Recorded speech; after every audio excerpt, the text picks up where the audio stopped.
So we will be looking at the articulation of BAPHOMET and how this model kit stacks up. And I've got to say, I was very impressed initially, just from its already nice and bulky impression that it has visually. We were going to have a little bit of some tightness up in the head. You do have a little bit of some side to side. You can look down and up kind of nicely, but not too much. For the arms, you can still be able to go out pretty well because of the shoulder joint that's on the inside, so you've got a nice little 90. You can also butterfly joint out and back, so you've got some nice range there. And the cool thing also is that you've got some really nice movement when it gets to the actual shoulder pad itself. So you can even actually go a little bit higher once you move the shoulder pad outwards. And it just slides right back in. Bicep, you can do full 360. And for the elbow, as we take a look at it, I guess, we will be able to still double bend on it with some nice little moving parts. And I like how on the forearm, which not only has some really nice looking clear parts, but it can move forward and back. Wrist can also, because it can move up and down, and that's because of the ball joint section. And all of the hands themselves have a nice little hinge that let them move quite well. So that is going to give you quite the range and articulation if you're really wanting to get some hand poses. Ball joint on the thumb.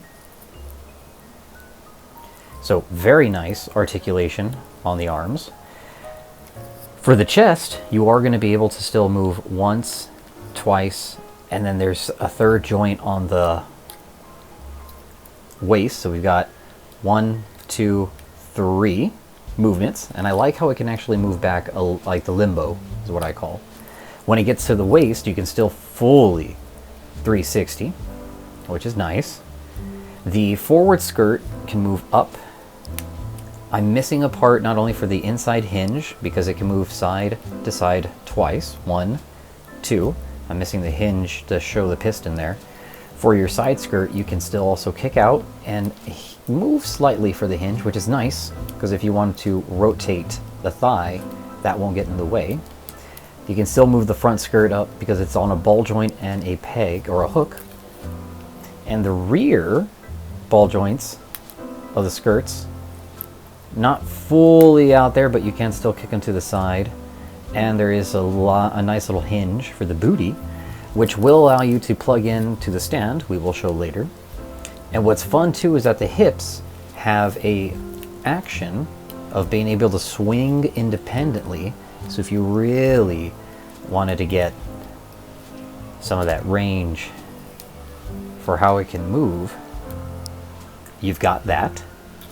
And the legs definitely have some movement on the thigh and can kick out quite nicely.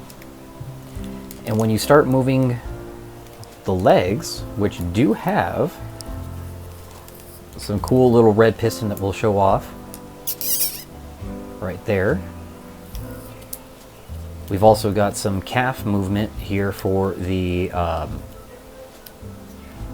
boosters themselves, which does have a little hinge here. But when you do get,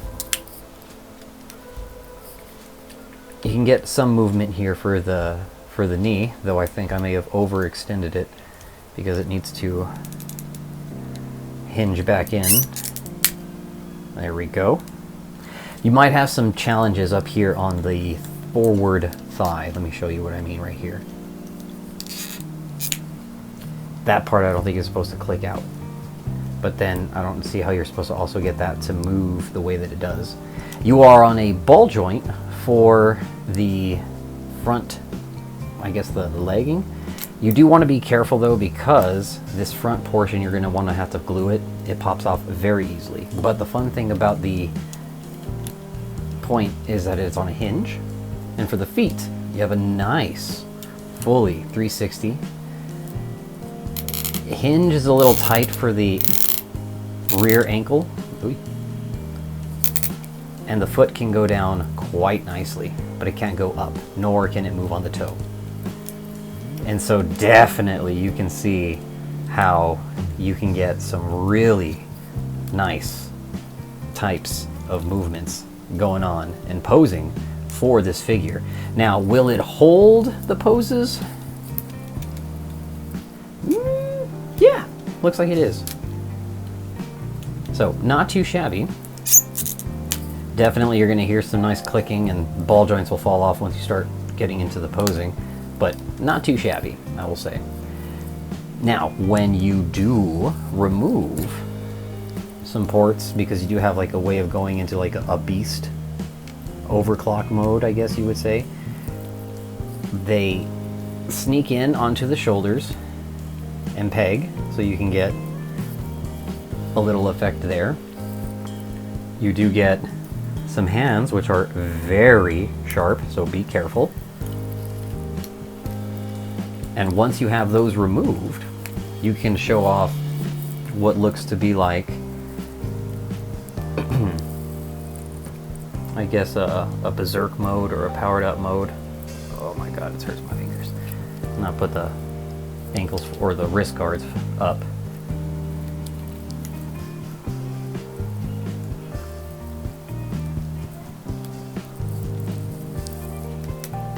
So very nice. Guess we get some posing going down, which is fantastic. Accessory wise, you don't really have too much else besides like a giant looking scythe, which does have the effects that can be taken out if you don't want them to be in there. You want to go just regular scythe mode. But they are slotted a certain way, so you can't just slide them in willy-nilly style. And removing the hand, you can still go into full-on scythe mode, which still does not change how cool that looks. So very nice. And we have not even talked about the backpack unit, because it's quite large and in charge. It does have a little bit of a peg. It does have a locking mechanism that will allow you to unhinge it for 3 different slots, and that's going to let you also hinge out the part up here. And when the light effect parts are taken out, and I had to sand this bottom one because it also is a little bit of a tight fit, you can hinge, and bring down the actual wing so you can have it in a slightly less big display. And I love how large the peg unit is for when it goes inside, because once we've actually gotten everything all nice,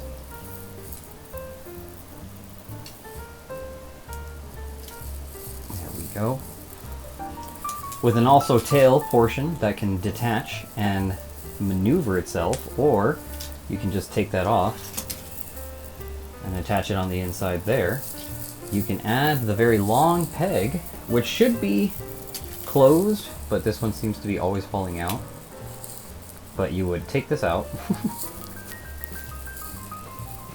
peg that in, and here we are. Fully winged like Strike, in my opinion. Very cool looking wing effects. These are also on a peg that can potentially move, but I don't think they're supposed to. But still, looks very cool. I like it. So overall, I mean, not bad. Tons of different hands. You've got a open set of hands, some open power claws. You've got some other grippy hands, wider grip, claws that are angled, and then hands that are holding like a staff. And so that's not too shabby, getting to accessory wise for the hands and the unit, which would lead us to just finishing up on the stand, which comes with an amazing little art piece that can be put inside there. You have a little bit of a very simple type of a hinge. Press your peg in. You can go ahead and adjust, lock it, and that's it. A couple openings if you want to be able to, I think 5 millimeters, what those are, if you want to add like the different accessories to it, which is, again, very cool. I like how it's got a finished effect. The final piece in the unit looks gorgeous, I will say. And for the price, I've got to say, Gundam Central Shop, definitely amazing. So, let's take a look at some other parts, shall we? Now, we've already gotten a chance to see the model kit up close and personal, but this is one of the really blew me away impressive kind of looks. Once you finally hit the model kit with a black light, you really get to see where the effect parts in the clear green get to bounce with that. I think it's what, iridescent light, the black light, whatever it's called. I call it gorge. You can see it inside of the venting, the little parts of the light of the wings of light blasting out from the back, the scythe itself blasting out, the venting of the power from his shoulders and in the scythe, the tail at the end, even on its rear side skirts you get to see some of it. On the knees, inside the chest, inside the head, on the eyes on the front skirt. It's got, ooh, those hands as well. Oh, I'm just gushing. So gorgeous on this black light. One of the other hidden effects and bonuses to this kit. Ooh, you beautiful baby. What do y'all think? Should more model kits have pieces like this where they glow when you hit it with a black light? You let me know. And while you're at it, be sure to check out Gundam Central Shop, where I got this model kit from. It has a plethora of some amazing model kits. They both have also a warehouse here in the United States and in China, so their shipping options are fantastic. Their pricing is really good too, and they've got a variety and plethora of different types of model kits. Check them out. Taking a look at the size comparison, we see some SH Figuarts action figures next to some 1/100 scale different types of model kits like Escaflowne, Exodia, The Judge, Fat Cat, and our real grade from Bandai, some other Transformer Masterpiece scale, and my favorite line recently, some Motor Nuclear from their new Blazing Stars, or Ganjiang from their Legend of Star General. Zhao Yun I'm looking forward to reviewing soon on the channel, as well as the Apocalypse and the Chicken. I really do enjoy how it still stands relatively nice next to like the other giant 172 and 160 scale model kits, like our Toggies. Now getting over to the actual box itself, it looks massive. I did not expect it to, I guess, really be this big, but on the sides it does give you some nice posing and a future idea of what to look forward to the model kit itself. Accessory-wise, as they can show on it, there's not really too much besides like the wings, the claws, and the scythe, but it does give you an idea of like the hands, some fun features with the black light on there. And well, let's just take a look at the box itself now. All Cang Toys accessory or action figures and model kits I've gotten in the past have always had that sticker. Pulling out, you have a really nice box presentation. Nothing on the inside of it, which was a little disappointing.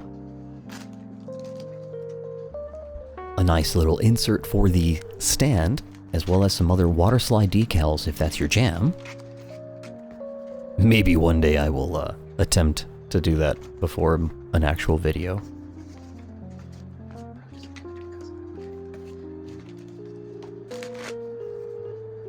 And the actual instructions themselves do really well on explaining what parts need to go into where, and there wasn't any real difficulty on understanding.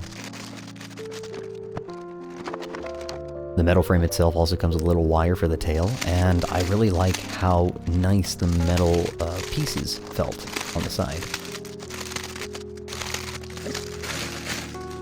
And we got a nice little visit over at Warehouse Wilgus, some good boy Rasmus, that good boy.